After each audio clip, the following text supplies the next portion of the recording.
Hi everyone, welcome to the channel. Amy here. I'm really excited to talk to you about a course that I'm organizing for Robert Place, the artist and designer of the Tarot of the Sevenfold Mystery and many other decks. Just to name a few, the Alchemical Tarot Renewed. I know there's multiple versions of this deck available, but he's also designed the Buddha Tarot, the Tarot of the Saints, the Vampire Tarot. What else is there? The Angels Tarot,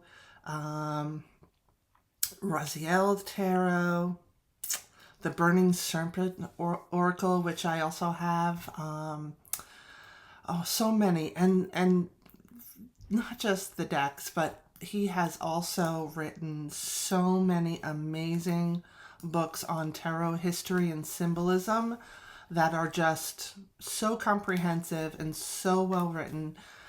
It's just amazing what this man has accomplished. So I go into this interview with Robert. It was an attempt to give everyone an idea of what will be covered in the course.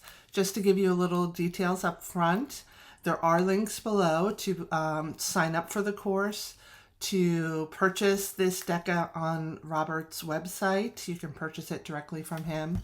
And also, if you just want to find out more about the course itself, Robert and I talked for almost 2 hours. So it really, I had to edit it down a lot to get it to a reasonable length. So if it appears a little choppy, I apologize. I had to take out a lot of great stuff, and maybe I'll post another video with that. But we had a lot of fun talking. But we give a lot of details about the course, and I hope it helps you decide if you'd like to take it. But I'll just say this. I love Robert's decks, and I have done readings with them in the past, and I really love his artwork. And if you could tell, I do, because I have prints of his hanging right up on my wall. I have a couple that you can't see. I love his artwork, but I was always intimidated by the symbolism of alchemy, and I just didn't understand it. So I tend to shy away from his decks for that reason.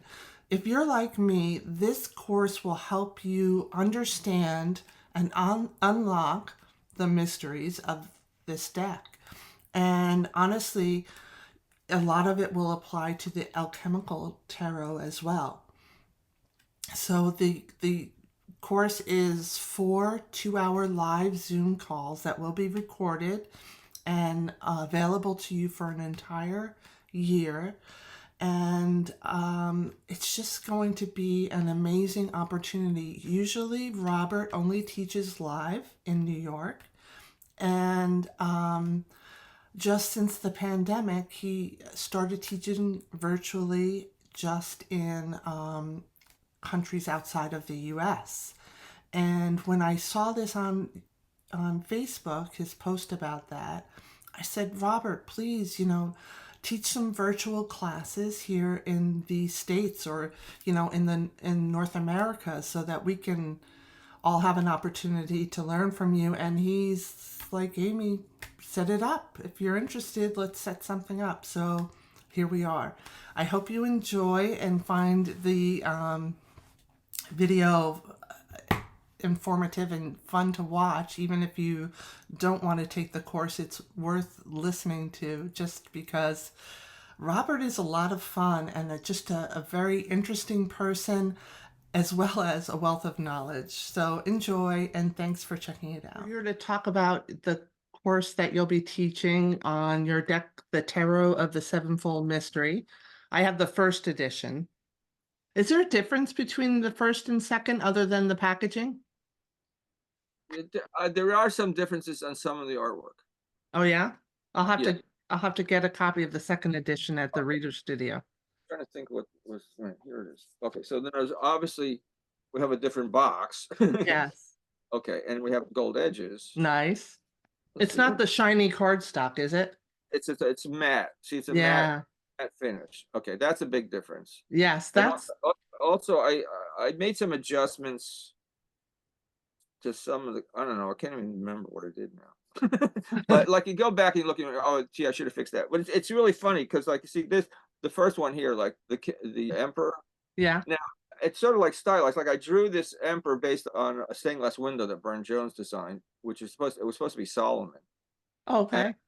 they modified it. And then I have this background with the columns, the pilasters and the checkered floor that I was using for some of the other, like with temperance, and and the Hierophant had the same background. So I've just put them in there. But then I'm looking at it later and I'm thinking like, well, the perspective's all off because the perspective on the floor is going one way and the chair's going another way. And it's like, this just doesn't make any sense. I And bet. then and I keep thinking I should fix it. And I try to fix it. And I never like what it looks like when I try to fix it. So I said, it actually looks good with it like screwed up like this. So I'm just gonna leave it as it is. So I don't know. I mean, it's like but it's sort of like bugs me. I think, well, maybe there is a way I could fix it in another version. Well, now that you mentioned it, now I'm gonna notice it. Yeah. But that's all right. The only Uh, one it's the only one where it's like the perspective screwed up. Usually my perspective is like, well, they're sort of theatrical. Like look, here's the justice, right? mhm. Can you see it? Okay, yeah. Yeah. And there's no perspective because it looks like they're on a hilltop or something. Yes. I mean, it simplified things so much that it's like a stage set. It's not like, I mean, sort of like Pam McCollum Smith. Like in a lot of her cards, they look like a theatrical presentation of the symbolism. That's cool. It took 10 years to create the deck. Is that because you kept taking breaks, or does it really take that long to create a deck?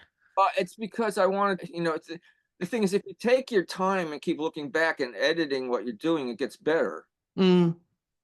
That's why Leonardo never finished the Mona Lisa. You know what I wanted to ask you about too is a couple of things. I wanted to ask you to share your story, how you became interested in tarot. And I also wanted to find out more about like the name of the deck, the Sevenfold Mystery, and the reading technique that you're going to be teaching in the class because it's very interesting. Okay, I'll talk about the dream. I was always interested in imagery, especially from unconscious imagery and like symbolism. Mm. And like when I discovered the symbolists, which were doing the same thing from people from around the turn of the century, from like the 1890s into like the First World War was when they were really strong, going strong. Uh, A symbolist is like an art technique. What do you mean by that? a group. It's a It's group? Yeah, just like surrealists. Okay. Before the surrealists, there were symbolists, and see what happened is, like, remember I told you the impressionists, like all the art historians were, felt that impressionism was like the source of modern art, Hmm. and so they were promoting that, right? Okay, now later there were people that were influenced by the impressionists, but there were also symbolists that were using unconscious material. Okay. So and what happened is the art historians sort of ignored symbolism in the 50s, 40s and 50s. And so, but there were certain ones they couldn't ignore. So they called them post impressionists. They relabeled them. Okay. So like if you really look at the history, like one of the most important symbolists was Odilon Redon. Hmm. And they loved his work because he has a certain abstract sense, even though he's making these symbolic images, but they were totally projections from his unconscious. Like Okay. he just Yeah. draw things, these unconscious flow onto, and Yeah. there's all these mystic, there's like a balloon that looks like a big eye going up in the sky, or there's Yeah. spiders and beautiful women with like all these colors around them like flowers, and so, like you paint a vase of flowers and it will look ethereal. Yeah. Okay. Okay. Yeah, but so they called him a post impressionist. But now, see, they've gone back to calling him a symbolist because they realized that they were stupid, prejudicial. So but also Van Gogh was a symbolist. He obviously came out of impressionism, but he also embraced symbolism, and that's why when you look at Starry Night, for example, Yeah. right? Okay, the the cypress trees. The cypress trees are a symbol of death. Yeah. It has a literary message that most people ignore, and that's one of the most famous paintings in the world. Right. And it's a symbolist painting Yeah. because see, cypress trees were always in graveyards and they symbolized death. Yeah. Okay, and so the way he has, he basically has death coming up in contrast to the sky, which is eternity, Mm. and that's Oh, why it's a mystical statement. yeah. See, it's an actual philosophical mystical statement. It's not I just love that. like abstract insight that we can't put into words. No, no, you can put it into words. Yeah. And I'm gonna interrupt you there because you're getting to like when I read tarot cards, right? So a lot of it is the impressions I'm getting, but a lot of it is also knowing what these things mean, like the cypress tree and the sky. And when you put that together, it brings a whole new meaning to the card. And that's why I love studying specific decks and knowing what's behind the artist's choices in when they create the deck. Yeah. See, and so that's why when I teach tarot, I go into the history of the cards at first because I want people to know where the imagery came from. Because when I when I got involved in tarot, I wanted to know who created these cards. What were they thinking? Mm-hmm. Real, the first people, not the stuff we made up about it. Okay, so but that's the thing I was embracing anyway. So to get back to my dream, so I was always fascinated by this stuff. And then in college, my girlfriend was using the Wade Smith cards, and so I knew the tarot cards. And then I started looking up in the library, and I so well, look at these. There's older ones from Marseille, Yeah. and I said, well, I'll start creating something. So I got little cardboard things and tried to paint tarot cards. I did maybe 4 cards, and I said, like, well, this is really a lot of work. I don't Yeah. get this. So I never did anything about it. And then later, I always tried to make a living as an artist, and then I ended up making jewelry so I could sell at craft shows, Mm, like the necklace you're wearing. yeah. So, but then like in the 1980s, I had this dream, and in the dream, I was in the middle of another dream. Like the thing was, Yeah. because I was doing craft shows, there was another woman I saw in the dream who was another jeweler, and I was following her, and she walked in this brick building, and then I followed her in the brick building, and then her name is Stacy NC. Later, I realized what that dream was about was that Stacy was another jeweler like me, but the thing is, she had decided that she was going to be a promoter and run craft shows, and I would do her craft shows. So that's what the dream was about, Mm-hmm. following her into this new endeavor. Mm-hmm. But I'm in the so that's just a normal dream, but it's also I noticed that dreams sometimes predict the future, which is it's weird, because I don't usually tarot cards to predict the future. I use them, to get advice about the present. Right. But in my dreams, I get predictions. So that was predicting one thing. But then in the middle of the dream, I would walk into the living room in this building, and there's a telephone table, because remember it's the 1980s and you still had telephone tables, and Yes. the telephone rang, and back then, when the telephone rang, you used to pick it up. It was like a black telephone with a receiver on top of the dial. So okay, so I pick it up. And I'm thinking like, who can wait? I'm in the middle of the dream. Like, who's calling me in the dream, interrupting my dream? Right. So I pick it up, and then this dream operator gets on. She says, "I have a person-to-person phone call for Robert Place." And I said, okay, I'll take it. But I said, this is really weird. I'm getting interrupted in my dream, and I'm gonna get a phone call and it's coming from England. She said. So okay, so then she put on this woman who's like worked for a dream law firm, and she said, "Oh, is this Robert Place?" Yeah, and he said, "Okay, well, I have you have an inheritance coming, and I just want to let you know about it. You have to accept it." And I said, "Oh, well, yeah, well, what is it? Well, it's very powerful." And it's coming from an ancestor of yours in England. And the thing is that he misused it in certain ways, and there's certain karmic debt attached to it. So if you take the gift, you have this gift and it's very powerful, but it's also you have to take on his karmic debt and help him out. Okay. Okay, so I didn't think about that. I said, okay, sure, what the, and it was, and I said, how will I know it? And she said, well, it's called the key, and you'll know it when you see it. Wow. So it was so vivid that I woke up in the morning, looking at I expected to be a box, she said it'll come in a box from England. So I expected the box to be at the foot of the bed. Mm.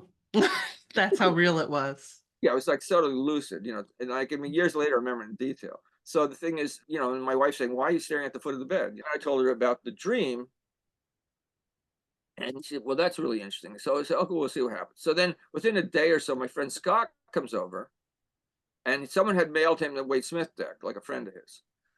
Wow. And he wanted to show me the new deck.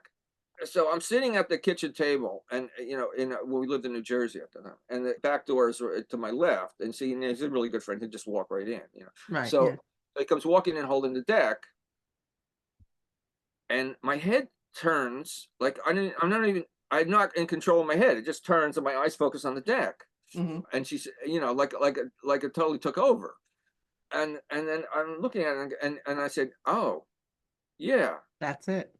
that's it. You'll know it when you see it." Because I said, "Oh yeah, that's right." Because they called the trumps the keys, Yeah. and the book was the key to the tarot, and and it's like, okay, and it was originally made in England, Hmm. and it comes And in a box, and it's like, yeah, okay, so it makes sense now. So he shows me his deck, and I said, I had this dream about it, and I told him about the dream, and then he said, when we're playing around with the deck, and I said, yeah, I'll have to get one of these. So then my friend, my other friend, who's an astrologer, he was real intuitive, and he said, I have this feeling, I have this tarot deck. It's a Tarot Marseille, hmm. and it's like I never use it, and something's telling me that you're supposed to have it. This is my friend Ed, and so Ed gave me his Tarot Marseille, and said, so well now I have, like. Then I read in other places they said, well, your first deck should be a gift, and I said, well, I don't pay much attention to that, but it was. Hmm. It actually gifted me a tarot. And I said, well, this is interesting. So I said, well, I should get the Wade Smith too, because that was actually the thing that mentioned in the dream. So I go, Hmm. because I lived in New Jersey, and there wasn't tarot decks around back Yeah. then. No, there wasn't. So I went into New York City, and I went Yeah. in Times Square into a bookstore, and I saw tarots behind the counter, and I said, I want one of those tarot decks. And the guy goes, you mean the tarot? Like, what you're talking about? These are mysterious cards. And Yeah. so I said, yeah, okay, I'll say tarot from now on then. Okay. So I bought the deck.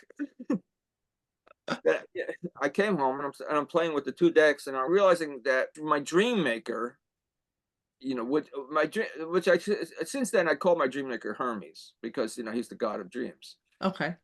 Like, that's why he's the messenger of gods. He brings you dreams, which are messages from gods, and that's actually what this was. Hmm. You Yeah. know, that's why you get predictions in your dreams. Okay, so the thing is, I said, this is like, okay, so I guess they gave me the tarot cards, or Hermes gave me the tarot cards, because he wants me to use them to make a waking dream. It's a way I can explore my dreams when I'm not sleeping, Yeah.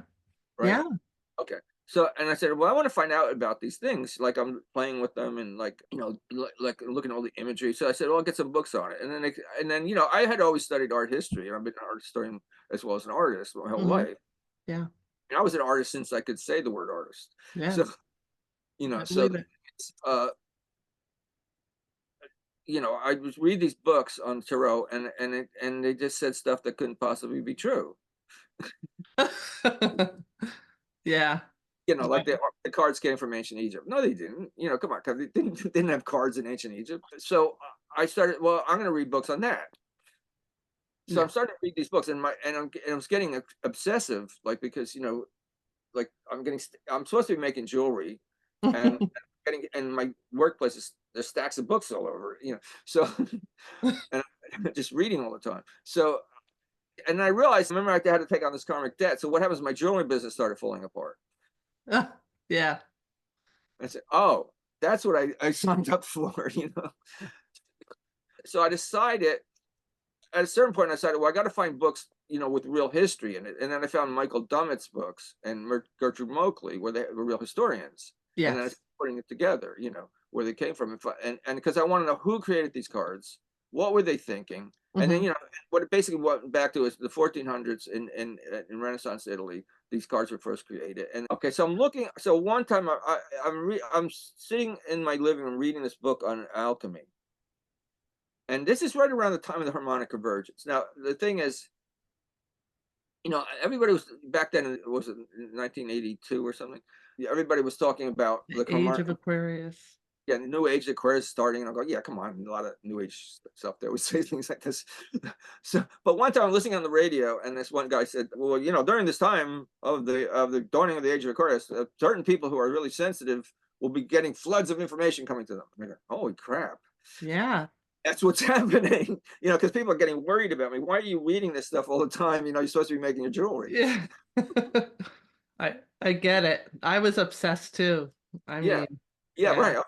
Okay. So the thing, so, So I'm there looking at this book on alchemy, and the great work of alchemy. Besides, alchemists made all kinds of things. They made perfumes and medicines and soaps and all kinds of. I mean, they dabbled in making things. Yeah. But there was this one great work, the magnum opus, which is to make the philosopher's stone, which was this catalyst that could transform anything into its highest state. So let's talk about the class now, Okay. and what people will learn from the class, and how you approach it. What I really want to do is heal people. Yes. Okay, so I've developed this reading called the Seven Soul Centers, where we lay out 3 cards for each of the 7 soul centers. Now, I call them soul centers. Most people think of this as chakras. Yeah. Okay, but the thing is, the chakras were developed in India. The oldest writing we have is from the 2nd century, and that's where we have the oldest writing about Pythagoras and all this other stuff. And so the whole point of the reading is that we examine the soul centers and we see where there's energy blocks, and then we get creative and we try to remove the energy blocks. And so it's and some people have told me that they felt really, like they felt it was worth 6 months of psychotherapy. Yeah. I remember you taught it at the Reader Studio one year, Yeah, yeah. and I love that spread, and I use it a lot. So, And I think part of the reason we decided I was really into using this deck for the course was for that reading. So right. So that's yeah. So that's what we'll build up to. So we'll delve into the history, because I feel to read the cards you have to understand the symbols, like we were talking about that before. You yes. know, and you Yeah. only understand symbols when you understand the history of where they came from and what they really mean. Right. So I don't want to spend as much time on the history, because otherwise that'll be all we do. But the thing is, Mm. I want to do that, and then I want to go over the trump cards and all the pip cards, and then show some basic simple layouts. But then by the 4th lesson, we're going to be doing the soul center reading, because Awesome. that's what we're trying to build up to. Good. All right. So I am so looking forward to that. I just have to, just as a little background, just for the people listening. So I saw online on Facebook that you were talking about how you just finished teaching a course in China virtually through Zoom. I didn't really finish it yet. Well, you're just about to, but you I had got like mentioned two it, classes yet. Okay. and I was so jealous. I was like, oh, well, well, aren't we special? Can't we have an online class too? Because You know, I well, know I've you. been going to China regularly for years, like for 4 years in a row. We went to China to the class, Yeah. and then the pandemic happened. I know. Well, and don't get me wrong, live classes are really great. And I would say they're much better because you're a lot more interactive, and you get to really interact not just with the instructor, but your fellow classmates. But sometimes that's not available to a lot of people. And either just because they can't afford it, or they just don't live close enough to you, right? Right, So I thought, let me just let Robert know I'd be interested in a virtual class here in right. this hemisphere. And you're like, all right, well, let's set something up. So that's what we're doing. I've been looking for like a technical expert. you know, Yeah. it's only. I mean, I try to do some of that myself, but the thing is, It's a whole nother really beast. my focus is like drawing and writing. Yeah.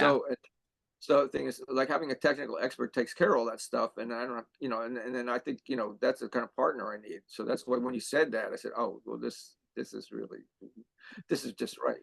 Yeah. Yeah. And I've spent a lot of time learning about it because I'm trying to get my own tarot classes out there. So I'm gonna arrange everything. We'll share the platform. And yeah, so hopefully this will be great opportunity for people that want to get to know your decks a little more. And I will have a link to purchase the decks. You can email Robert, or there's a link on your webpage as well to order copies of any of your And also, available. a lot of people Hmm? already have the deck too. So I'm assuming, right? Well, some A lot people of people do. might already. I Yeah. have, like I said, I have the first version. I think there's 2 editions at this point, right? The first, either one would work. Yeah, They're not that different. But it's but more I'll of an probably artistic difference, than a symbolic difference. I have this handy because I actually, this is your Marseille one, Yeah, Alchemical Marseille. I like the matte finish better. yeah. Yeah, see, and that's what the new Sevenfold is like that too. Yeah, so I think I'm gonna get one just to have the different finish. That's always good because I have a I have a stock one full of them. Good, bring some to the I'll probably pick it up at the reader studio, so bring some with you, I'm sure you will. Yeah, okay. Yeah. Alright, well, it's great talking to you, and I'm looking forward to the class. We're starting in April, right? Right. And by the The time first I first Saturday in April.